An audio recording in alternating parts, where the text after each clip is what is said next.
오늘 주실 말씀 함께 보겠습니다. 시편 30편 1절에서 12절 말씀입니다. 시편 30편 1절에서 12절 말씀 한 절씩 교독하겠습니다. 여호와여, 내가 주를 높일 것은 주께서 나를 끌어내사 내 원수로 하여금 나로 말미암아 기뻐하지 못하게 하심이니이다.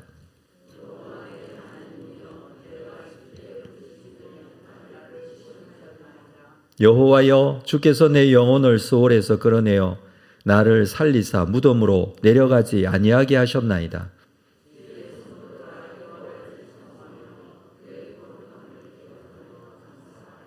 그의 노염은 잠깐이요 그의 은총은 평생이로다. 저녁에는 울음이 깃들일지라도 아침에는 기쁨이 오리로다.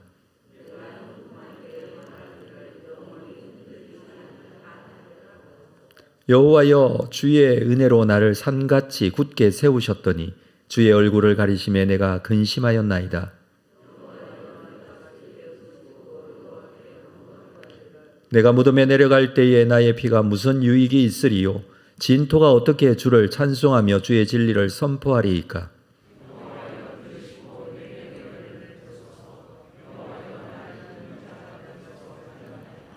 주께서 나의 슬픔이 변하여 내게 춤이 되게 하시며 나의 베옷을 벗기고 기쁨으로 띠우셨나이다.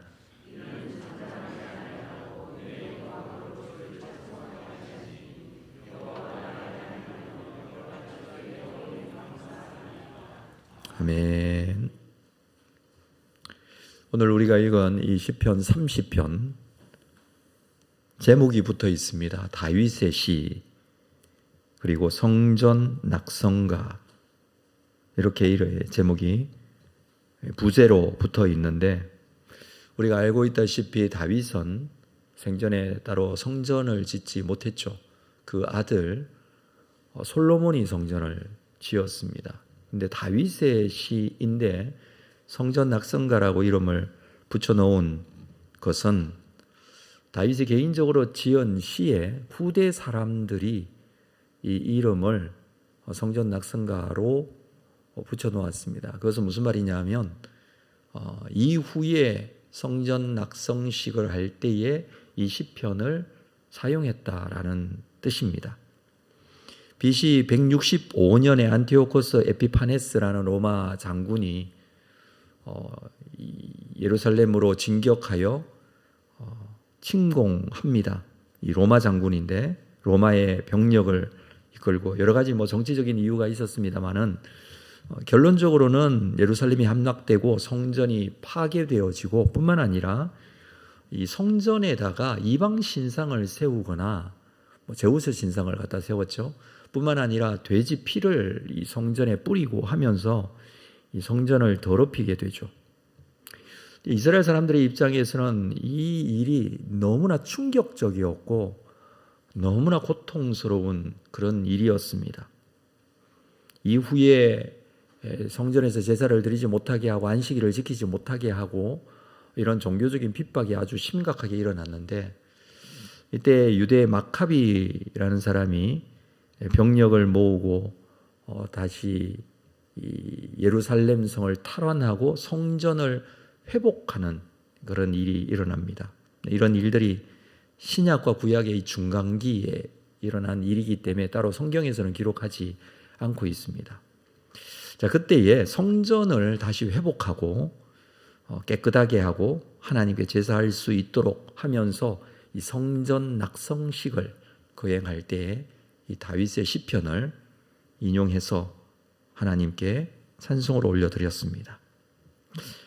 이 시편은 다윗의 개인적인 시인데 왜 이 성전 낙성식에 이 시를 인용했을까를 우리가 좀 생각해 볼 수 있습니다. 그것은 오늘 말씀에 11절에 나오는 말씀입니다만, 주께서 나의 슬픔이 변하여 내게 춤이 되게 하시며, 이 슬픔의 상황, 고통의 상황, 이 힘든 상황을 하나님께서 변하게 하셔서 오히려 춤이 되게 하셨다. 물론 이것은 다윗의 개인적인 경험에 의한 시편의 고백이었지만 성전이 회복되어질 때 그 상황이 그랬기 때문에 아마 이 시편을 인용한 것으로 그렇게 보여집니다. 다윗은 정말 인생이 힘들고 어려울 때에, 인생이 슬퍼하게 될 수밖에 없었을 때에 하나님께서 회복시켜 주셨던 경험을 가지고 이 시편을 노래했습니다. 1절 말씀에 보면 여호와여 내가 주를 높일 것은 주께서 나를 끌어내사 내 원수로 하여금 나로 말미암아 기뻐하지 못하게 하시니이다. 내 원수가 나를 기뻐하지 못하게 했던 때 오히려 내가 주를 높인다라는 표현을 해주고 있습니다. 아마도 다윗이 사울 왕의 추격을 받았을 때 도망자가 되어서 쫓겨다닐 때가 있었습니다. 그때 하나님께서 이 고통, 고난 중에 도우셨던, 함께 하셨던 것을 기억하고 적은 내용인 것 같습니다. 이 시간, 다윗에게는 이 고난의 시간이 있었기 때문에 다윗이 되게 되었습니다. 다윗이 어떤 인물인지, 어떤 신앙의 고백이 있었는지, 우리는 성경을 통해서 또 이런 시편들을 통해서 알 수 있지 않습니까? 이렇게 다윗이 다윗 되게 했던 이 기간이 사실은 이 고난의 시간, 고통의 시간, 도망자의 신세가 되어 쫓겨다닐 이때에 이 시간이 있었기 때문에 2절을 볼까요? 여호와 내 하나님이여 내가 주께 부르짖음에 나를 고치셨나이다. 주께서 부르짖어서 나의 건강을 고쳐주셨다 이렇게 표현하고 있습니다. 쫓겨다닐 때뿐만 아니라 다윗은 건강의 문제도 심각한 목숨이 위태로울 정도의 건강에 문제가 있었던 때가 있었던 것 같아요. 이 시편들을 읽어보면 하나님께서 나를 고쳐주셨습니다라는 표현들이 몇 번 나옵니다. 아마 건강을 잃어버려 심각할 때, 고대 이 당시, 고대 때에는, 이때 당시에는 이런 건강이 문제가 있어서 심각할 때, 이때는 거의 대부분의 목숨이 위태로운 상태를 의미합니다.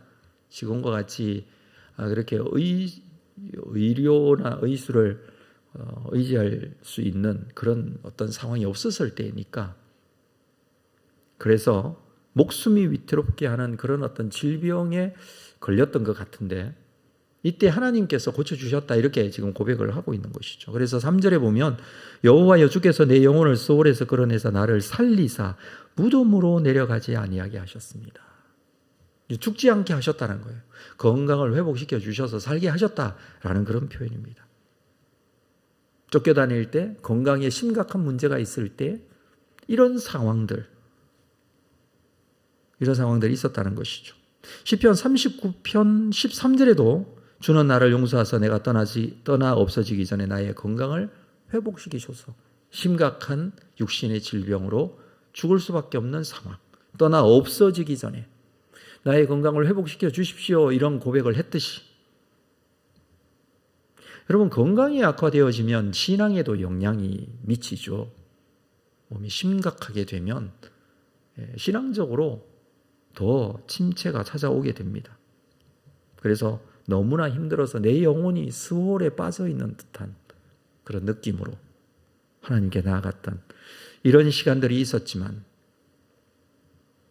다윗이 이렇게 하나님 앞에 회복할 수 있었던 것은 하나님 앞에 나아갔을 때에 주신 깨달음이 있었기 때문에, 그 깨달았던 것 중에 하나가 6절에 이렇게 기록하고 있습니다. 내가 형통할 때 말하기를 영원히 흔들리지 아니하리라 하였도다. 돌아보면 내가 형통할 때에 나는 결코 흔들리지 않는다 라는 이런 교만의 마음을 가졌을 때가 있었다. 이렇게 지금 고백합니다. 자만했다는 것이죠. 무슨 말인가 하면 하나님의 은혜가 없어도 내가 지금 형통하니까 잘 될 거다. 그러니까 하나님께서 도와주셔야 한다라는 어떤 그런 필요가 아니라 지금 나는 형통하다. 문제가 없다.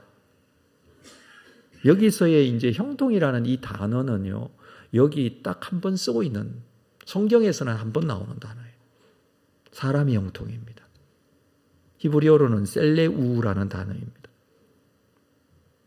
우리가 보통 이제 성경에 하나님께서 형통케 하신다 또는 내가 형통할 때 이런 표현들은 주로 하나님의 형통이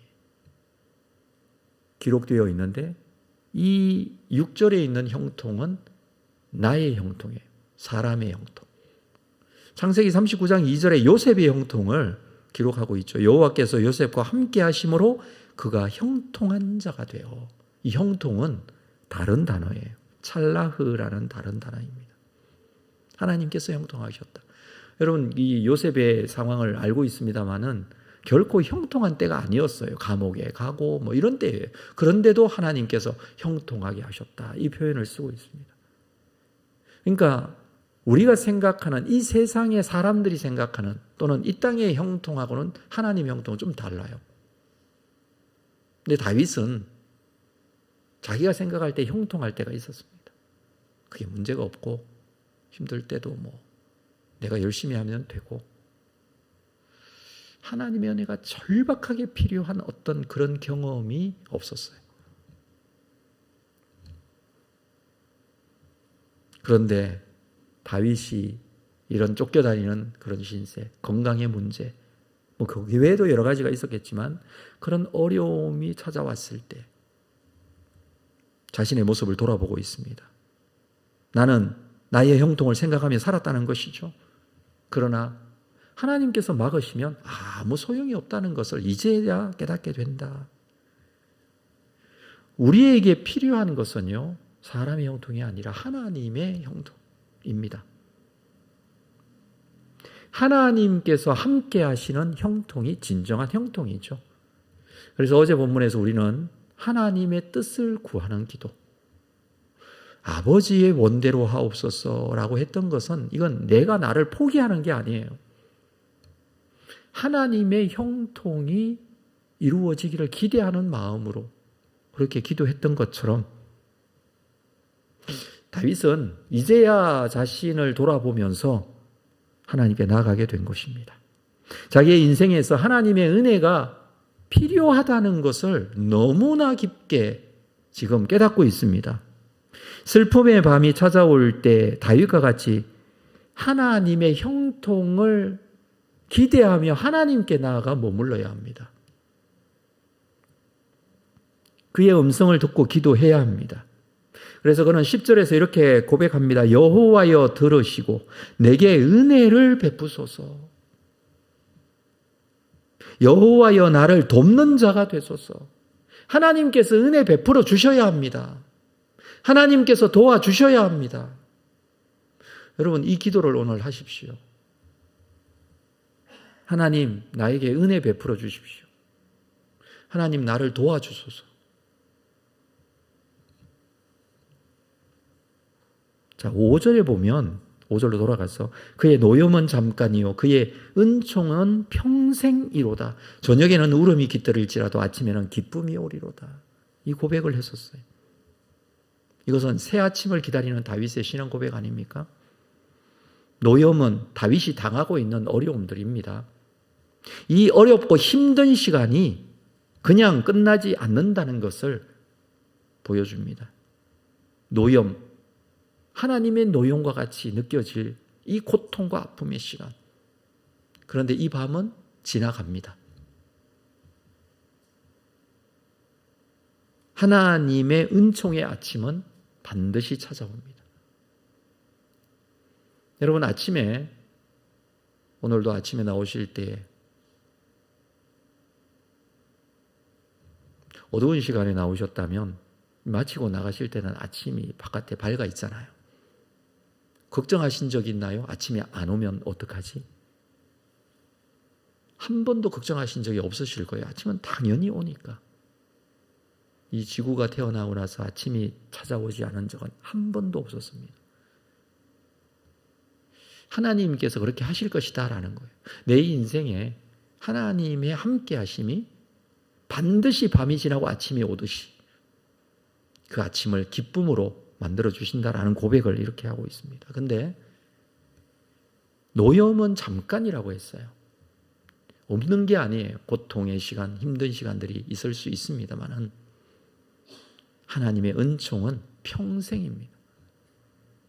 이 땅에서 우리가 고난을 당하고 어려움을 당하고 힘든 일이 있을 때에 하나님을 의지하고 하나님을 바라보고 하나님을 기다리고 하나님께 도움을 구하고 하나님께 나아가는 자에게 하나님의 은총으로 영원한 시간을 우리에게 허락하신다라는 신앙의 고백을 이렇게 하고 있죠.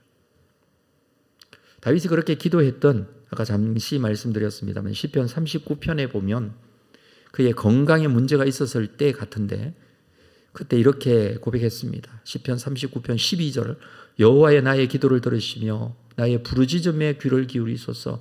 내가 눈물을 흘릴 때에 잠잠하지 마옵소서. 나는 주와 함께 있는 나그네이며 나의 모든 조상들처럼 떠도나이다. 13절 주는 나를 용서하사 내가 떠나 없어지기 전에 나의 건강을 회복시키소서. 바로 이어지는 40편 1절에 보면 내가 여호와를 기다리고 기다렸더니 귀를 기울이사 나의 부르짖음을 들으셨도다. 이 두 시편이 학자들은 거의 대부분 시편 한 시편이다. 근데 39편, 40편 이렇게 나누었다 이렇게 말합니다만 너무나 힘들고 어려운 시간, 내가 나를 용서하사 내가 떠나 없어지기 전에 그랬습니다. 근데 내가 여호와를 기다리고 기다렸더니 하나님께서 들어주셨다 이렇게 고백을 합니다. 슬픔의 저녁이 찾아올 때 우리는 하나님 앞에 기다릴 줄 알아야 한다는 것이죠. 그렇습니다. 아무것도 할 수 없는 형통이 가로막혀버리는 그런 상황이 찾아왔을 때 우리는 하나님의 형통을 볼 수 있어야 합니다. 그리고 그것을 기다릴 수 있어야 됩니다. 이게 믿음이에요. 오늘 아침 주님 앞에 나아가 주께 머물라라는 주제로 우리가 함께 기도하고 있는데 주님께 머무르는 것은 포기하는 것도 아니고 체념하는 것도 아니고 여러분 주께서 일하실 때까지 믿음을 가지고 기다리는 시간이에요. 그래서 다윗은 마지막에 이렇게 고백했습니다. 11절, 오늘 본문이 11절. 이 본문 같이 한번 읽어볼까요? 시작. 주께서 나의 슬픔이 변하여 내게 춤이 되게 하시며 나의 베옷을 벗기고 기쁨으로 띠띠우셨나이다. 내 인생에 찾아온 슬픔의 시간들을 원망하기보다 회개하고 기도하고 기다렸더니 하나님께서는 춤추는 새 아침을 주셨다. 슬픔의 베옷을 벗기고 대신 기쁨으로 띠띠우셨다. 이 고백이 있는 이 아침이 되었으면 합니다.